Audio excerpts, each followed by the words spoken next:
Auburn's next head coach should not be DJ Durkin. Could it be Kenny Dillingham? You are Locked On College Football with Spencer McLaughlin, your daily podcast on all things college football. Part of the Locked On Podcast Network, your team every day. Welcome, everybody, to another episode of Locked On College Football. I'm your host, Spencer McLaughlin. Thank you all so much for making this your first listen or your first view every day. It is part of the Locked On Podcast Network, your team every day, the number one sports podcast network out there. He knows that because he is Zach Blackerby of Locked On Auburn. I'll talk more about the SEC landscape later on. Under the radar games for Week 12 with playoff implications. That is all on today's show, which is brought to you by our friends over at FanDuel. Right now, new customers can bet just $5, and if your bet wins, you'll get $300 in bonus bets to use across the app. Download the FanDuel app today. Kenny Dillingham, one-time offensive coordinator at Auburn University, Zach, is someone I think the Tigers would be wise to consider. He has made it clear he doesn't want to leave Arizona State. But here's the thing. The resources available at Auburn are higher than what they are at Arizona State. That's my read on the situation. His salary could go up. His assistant pool could go up. The recruiting potential is higher. Not that Arizona State isn't a good job. I believe that it is. I think Auburn is a better one. And if I'm Kenny Dillingham, I would go to everyone involved with the program externally, not the players and your staff or anything like that. I would go externally and say, hey, are we really sure that we can make the necessary investments to be a contender in the Big 12 year in and year out? If the answer to that question is yes, NIL is good, we're okay there, then you probably stay at your alma mater. But if not, I think he'd at least consider it. Yeah, and I think he's considering it now, Spencer. Wasn't at Auburn very long, but I do get the read that this is one of the names that John Cohen, Auburn AD, would be interested in being Auburn's next head coach. I mean, why not, right? I mean, this is a young up-and-comer, would provide a ton of energy. I mean, you talk about a spark for a program that's historically decent, historically good, and has been the worst era in Auburn football history. You talk about bringing in a young guy like Kenny Dillingham. I mean, that could, reignite a fan base that's already been pretty passionate. It really hasn't been a ton of drop off there. But yeah, I mean, you said all the reasons why Auburn would be a better fit or have at least more to offer than Arizona State. But I'll push back just for the sake of conversation. Like, we're in this mindset now as a sport where it's college football playoff or bust. And I think it's easier to get to the postseason in Arizona State than it is at pretty much any team in the SEC. And so that I think is the one thing against it. And of course, his alma mater and all of that. But I think Auburn's got a shot at it for sure. Is it the most likely option for the Tigers? No, I don't think so. But I do think that they will go up and down that tree several times and make Kenny Dillingham say no. I think the playoff question is schedule dependent because in these super conferences, we know not all schedules are created equal. Right. And in the last several years, I think we have seen that play out in a number of different ways. But I still think I fundamentally agree. I'd rather try and climb through the Big 12, though you have some disadvantages. I mean, you look at where Kenny Dillingham was with ASU when he got there. They went 3-9 in his first year, and they were coming off recruiting sanctions. They were coming off poor performances. It was lifeless. And what he has done has been really impressive. And if you like that sort of track record and say, hey, I think that's translatable to Auburn, a place he's at least a little familiar with, sure, I don't think you're crazy. I really don't. But let's say, for the sake of argument, that Kenny Dillingham sticks to his word, which I think is more likely than not. I just don't think it's a 100% done deal. If that winds up being the case, where do you want Auburn to turn? I think the most likely option is John Sumrall, of course, over at Tulane. That was the loudest name that we heard even before Hugh Freeze was let go and then immediately after. And it's been pretty steady, Spencer. And so I think there's two ways to look into that. Is like, okay, yeah, this was what we heard before Freeze was hired. It's what we heard right after. It's what we've heard every step of the way. And ultimately, it might be the last name that we hear. But how often does that happen? How often is like the obvious hire usually the one that follows through? At Auburn, that hasn't really been the case. So I'm curious to see if that's an argument for or against John Sumrall. It's kind of a weird way to put it, but I do think that that's something that doesn't typically happen where you're kind of the leader throughout the entire thing.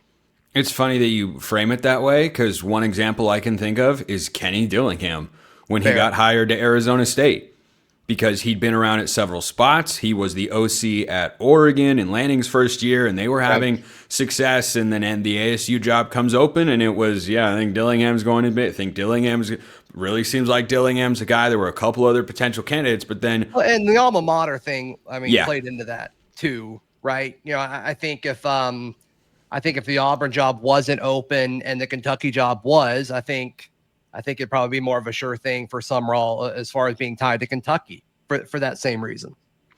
The other interesting thing that I've thought about with this, Dillingham obviously loves ASU, and you mentioned him being a spark.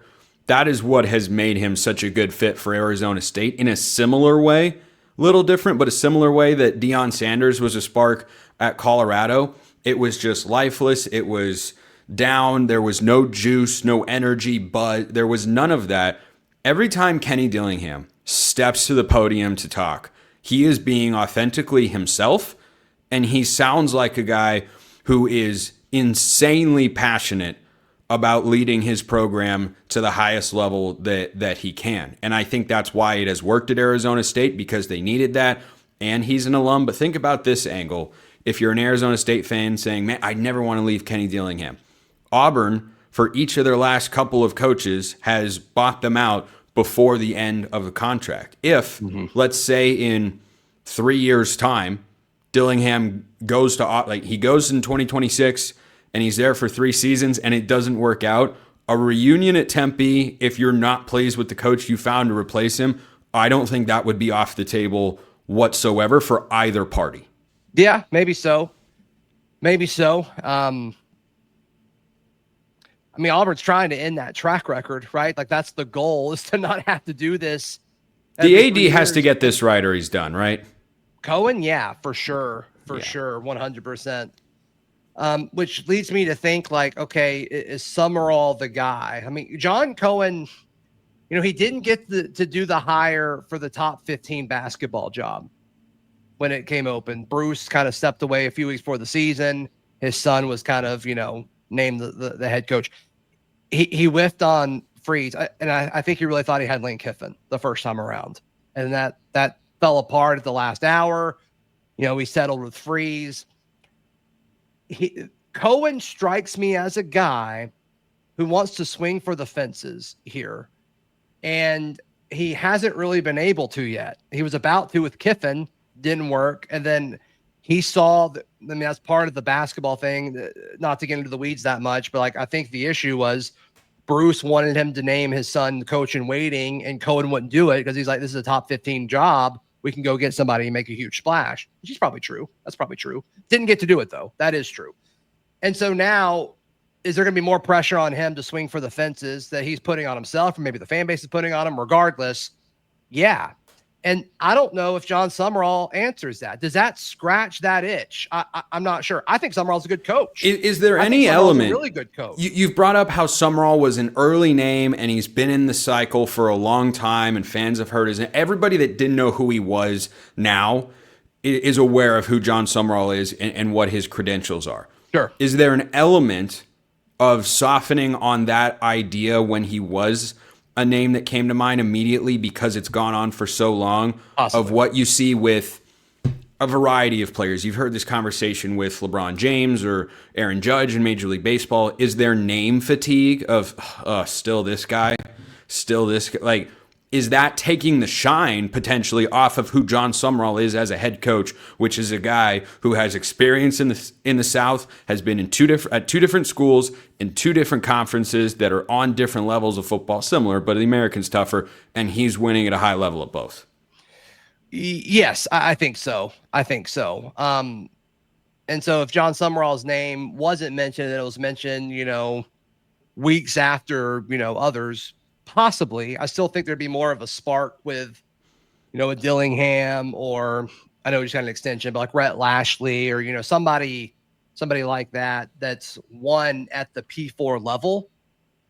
I don't think Lashley would leave after getting that extension. He's got so much money at SMU, and he's in the ACC. Yeah, for sure. And I mean, you talk about an easy I would rather be the head coach at SMU than Auburn right now. It's a better path for sure. Some of these guys though won in the SEC, and like that does have some play. It's not going to have the same play for everyone. Like recruits pick different schools for different reasons. It's going to be the same with coaches. So the right fit is going to be out there for sure. I think Sumrall is a guy that wants in the SEC. I think Sumrall is a fit at Auburn. And ultimately, if I had to guess, that's who John Cohen will go with. Zach Blackerby, Locked On Auburn, keeping us up to date with the Tigers as always. I enjoy our segments together. I really do. It's a fun time. A long time, buddy. Appreciate that. The SEC is a conference that I'm sticking with for segment number 2. Not so much for segment 3, but in segment 2, who's winning the SEC? I'll tell you next. Auburn. All right, Zach, calm down. Calm down. Now I'll tell you next.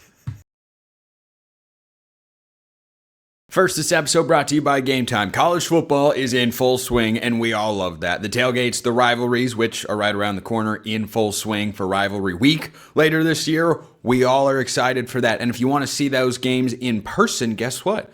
Game Time is the place that you want to go, because some ticketing services make getting tickets to the game more of a battle than the actual game itself. Endless queues, hidden fees, prices jumping at checkout. You want to use Game Time, the app that gives the advantage back to fans. It's the easiest way to score last-minute tickets at the best prices with no surprise fees. What you see is what you pay. That's my favorite part about Game Time, but there are a lot of great aspects to it. I have used Game Time to go to sporting events. I've used them to go to shows in different parts of the country, and guess what? The process is great every time. I got a great deal. I have saved money by using Game Time. I know, because I compared the tickets I was about to get and wound up buying on Game Time to other ticketing services and realized, oh, I'm getting a better deal with Game Time. Take the guesswork out of buying college football tickets with Game Time. Download the Game Time app, create an account, use the code LOCKEDONCollege for $20 off your first purchase. Terms apply. Again, that's promo code LOCKEDONCOLLEGE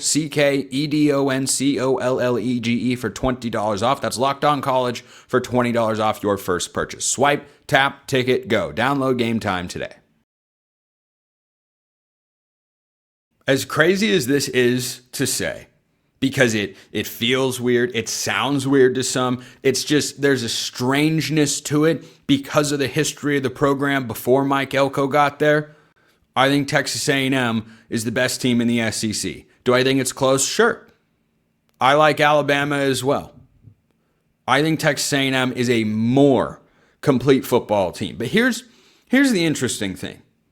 And this is something I've touched on before, and each week seems to give me more and more data points to support this particular take that I've had for a while. The biggest and best example that the SEC is not what it used to be, still a great conference, still probably going to have the most teams in the playoff unless USC wins at Oregon and then Oregon wins at Washington the following week, and they both get in at 10-2, and USC has to beat Iowa first as well.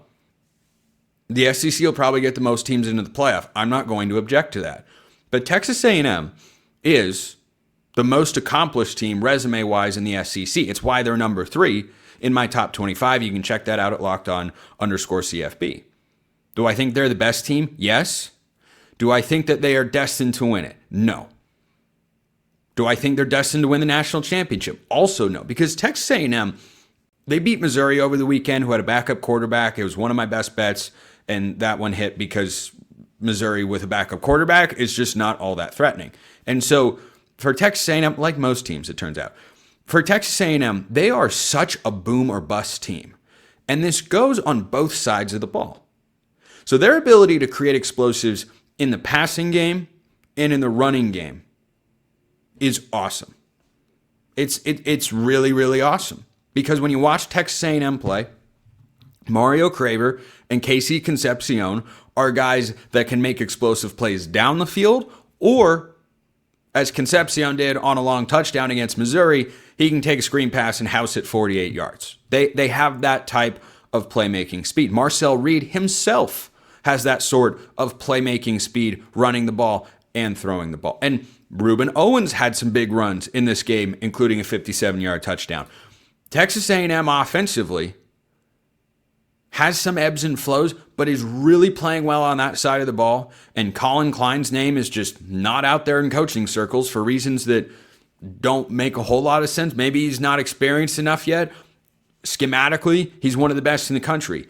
Their ability to create explosives and do a lot and be balanced and have answers on offense, I think is really, really good. On the defensive side, they have been up and down. And this is the difference. Texas A&M is the most accomplished team in the SEC, but I do not believe they're just far beyond everybody else in college football. And if Texas A&M plays their best football, no one could touch them. Whereas in the past, it's felt like, the Georgia teams that won back-to-back national championships, when they played at their best, nobody could beat them on the same field. That's not the case for whoever the SEC champion is, because the three best teams in the SEC are Texas A&M, Alabama, and Georgia, I believe, in that order. Ole Miss is hanging around kind of in that in-between, and then I think there's a gap before you get to the Oklahomas, Texases, and Vanderbilts of the world. But for Texas A&M defensively, this is one of the strangest things I have ever seen. They have allowed under 100 rushing yards per game 5 times. That's a great number. That's a great number. However, they have on 3 occasions to teams that are not ranked, one of which is an average team in the American in UTSA, they have allowed 200 yards or more. Everything on offense and defense for Texas A&M at times feels like it's boom or bust. And when it booms, man, it's good. Man, it is good. They made defensive plays against Missouri. They had explosive offensive plays. We've seen that throughout the year. They can do a lot, but I don't have a full level of trust in them yet because I don't think that they have played a team that can really line up. And I think Missouri could have been this had Bo Prabula been healthy for this game. Unfortunately, he was not. But I don't think they have played a team. And there might not be one in the SEC that is built to exploit them in that way. Like if Texas A&M played Michigan, that would be more difficult of a game for Texas A&M to win than it should be. A team that is just committed to running the football in the way that they do. Or you look at the way Oregon has run the ball in their last few games, what they did at Iowa over the weekend. I think that would be a tough matchup for Texas A&M's defense. So I don't fully trust them. Then you pivot to Alabama, and I say, well, I think Alabama's a really good team, and I think Texas A&M is a really good team. But there are things with Alabama. How far can Ty Simpson take you? What if Ty Simpson has an off day at all in any way, shape, or form? What if he turns the ball over a couple times? You have to feel like you come back from a 2-possession deficit because of your ability to throw the football. But what if Ty Simpson isn't quite feeling it? Where do you go? What do you do? Alabama's run game, I don't think is going to undergo a revolution here in the last not quite full month of the regular season. They're just not going to be a great running team. And the run defense at times, like Texas A&M, has been up and down. And so then you go to Georgia, who, oddly enough, I don't trust defensively, who I think is really good. I want to make that clear, that my poking holes in these teams is to point out how open the race is. Right now, I'd probably take Texas A&M to win the SEC. If you played around, obviously Alabama's already played Georgia. Alabama and Texas A&M do not play. They might meet in the SEC championship game. I think Texas A&M is a more balanced football team than Alabama. I think they're the most balanced football team, offense, defense, special teams, in the SEC. I do not believe they are at the same level as past SEC champions. So that's how I look at the SEC right now, is I think that your tier 1 teams are the 3 that I have the highest rated. You have got Texas A&M, you have got Alabama, and you have got Georgia. Those 3, in that order, I think are the tier 1 teams in the SEC. And I'll throw it up for my YouTube audience here. Ole Miss, I have back at number 8 in my rankings. I think Ole Miss is good. And I think they're in a tier of their own. I know they almost beat Georgia, but I still do not quite trust Ole Miss the same way I trust Texas A&M or Alabama or Georgia, who all have cracks, as I mentioned, but I think Ole Miss is on their own tier, and then the next tier is when you can talk about teams like Oklahoma and Texas and Vanderbilt. Speaking of Vanderbilt, I wanted to share thoughts on their game over the weekend. I thought it would be difficult, and it was, and Vanderbilt found a way.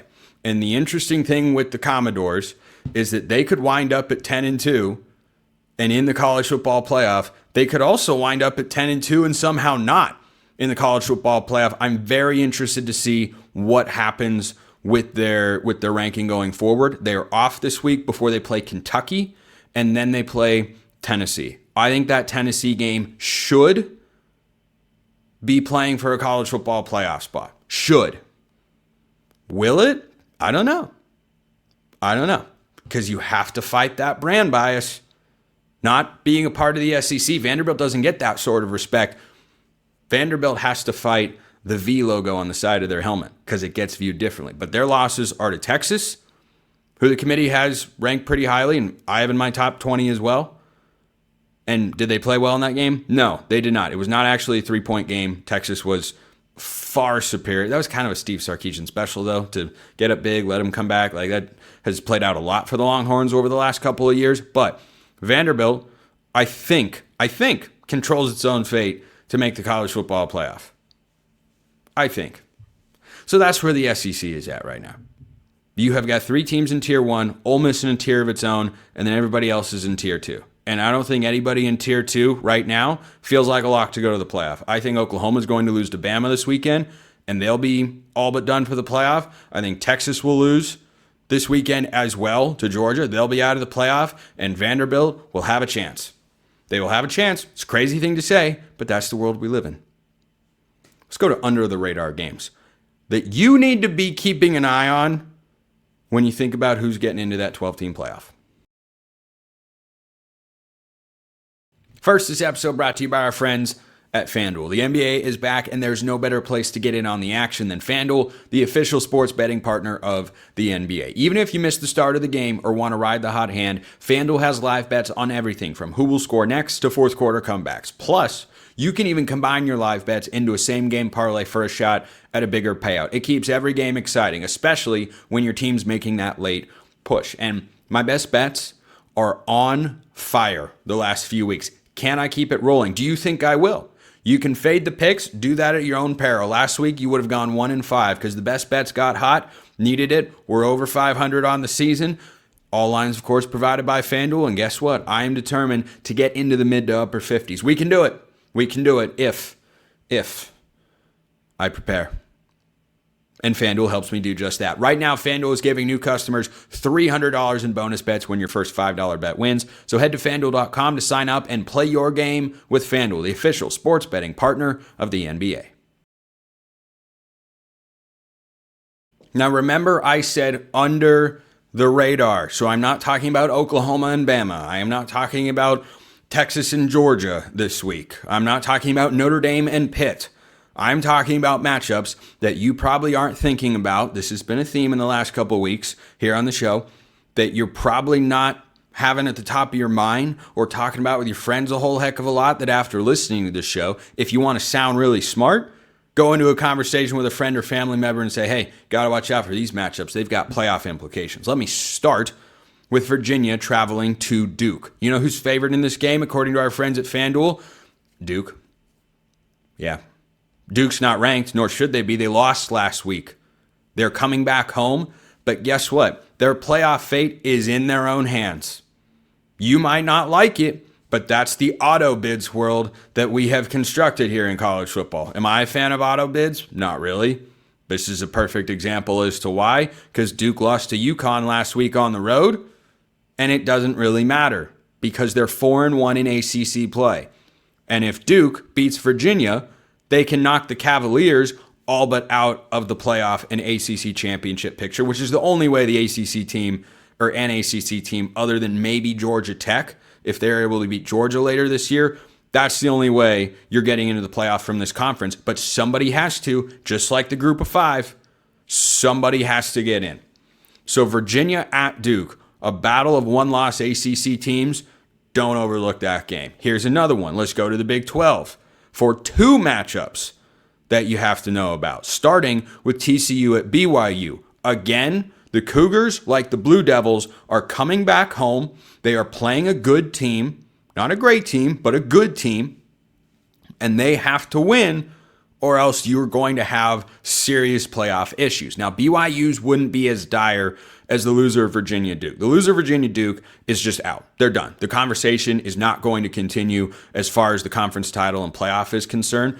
BYU is a fascinating one because, as Jake Hatch of Locked On Cougars said on the show not long ago, a week or two ago, all the shows kind of blend together for me at this point.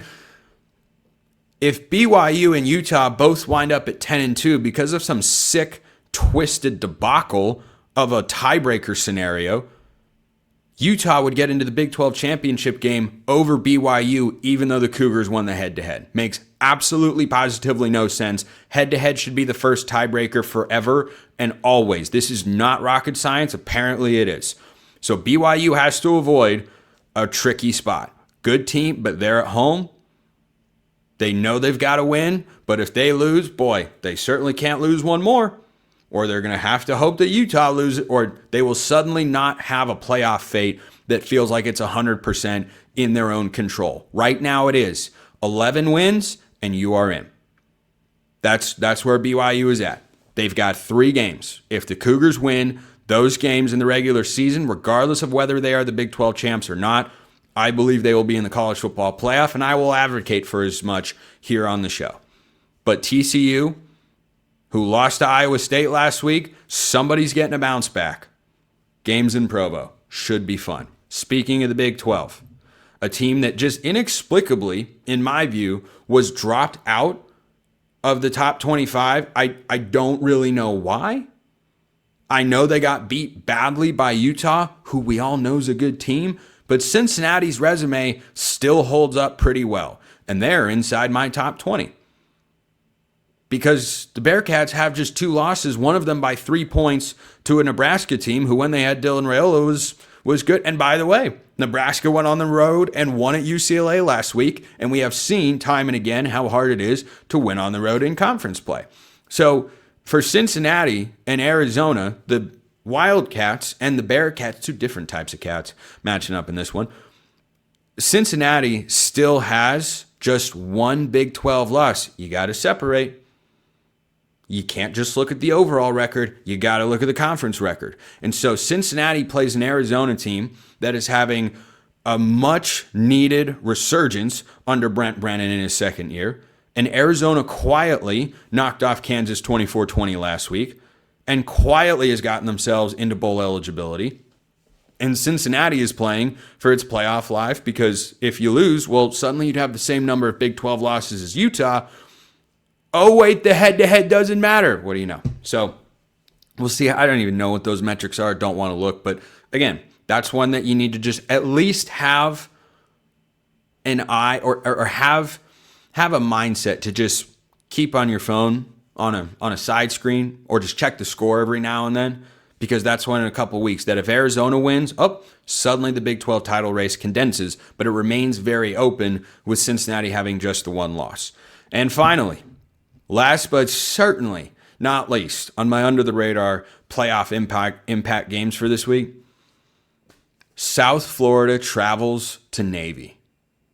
Oh my, what a game this could be. So both teams have 1 loss in the American. There are several teams that have just 1 loss in the American Conference, and these are 2 of them. You've got Tulane in that race as well with North Texas and also quietly East Carolina. So Navy traveling to South Florida this week represents an opportunity for South Florida to pick up a quality Group of 5 win. It also represents an opportunity to knock yourself directly out of the playoff picture. Navy, I do not believe, after Notre Dame beat them soundly, shall we say. I mean, I suppose maybe the midshipmen could. They don't have a Power 4 win. They lost to North Texas by 2 touchdowns. They lost to Notre Dame by 39 on the road. Okay, that can be forgiven. But if they were to beat South Florida and win at Memphis and then win the Army-Navy game on December 13th, maybe it would have an outside shot of building a G5 playoff resume. But I don't trust Navy's defense. They have not been what they usually are. The offense has been good, but that's slowing down as we've moved into some colder months, which is weird. You'd think they'd keep that up with the rushing attack, but they're averaging 13.5 points per game in their last 2 games, both losses. They play South Florida at home, and I think I might have said that backwards earlier in the show. This game is being played at Navy, not at South Florida. But the Bulls have to have this one. Every one of these teams in the Group of 5 playoff resume hunt are in that mode of every game has to be a win and 1 loss and you're done. San Diego State learned this last week. San Diego State went on the road, got beat soundly by Hawaii. You're still having a good year. But any sort of playoff discussion, you're done. You're done. And the Mountain West just doesn't have the same lineup of Power 4 wins. It's a good league, as always. It does not have the same lineup of Power 4 wins that we have seen in the past, or at least quality outcomes. Like Boise State last year went on the road to Oregon, who was number 1 for most of the year, and only lost by 3 points on a field goal at the buzzer. And that was... Buzzer sounds more basketball, doesn't it? A game-winning field goal. That was a real feather in Boise State's cap that kept them at the top of the G5 resume playoff discussion. Well, there isn't one of those games on any of these particular schedules. So someone's playoff hopes will get eliminated this week between Virginia and Duke, between Navy and South Florida, and then if BYU were to lose or Cincinnati were to lose, you would not see them in the college football playoff. There'd be a 0% chance. All right, I'll give you 0.5%, but there are too many other teams in the race. So those are my under-the-radar games. Virginia at Duke, TCU at BYU, Arizona at Cincinnati, South Florida at Navy. Your under-the-radar playoff implication games for the week. Appreciate everyone listening. I will see you next time, and until then, hope you all have a wonderful rest of your day.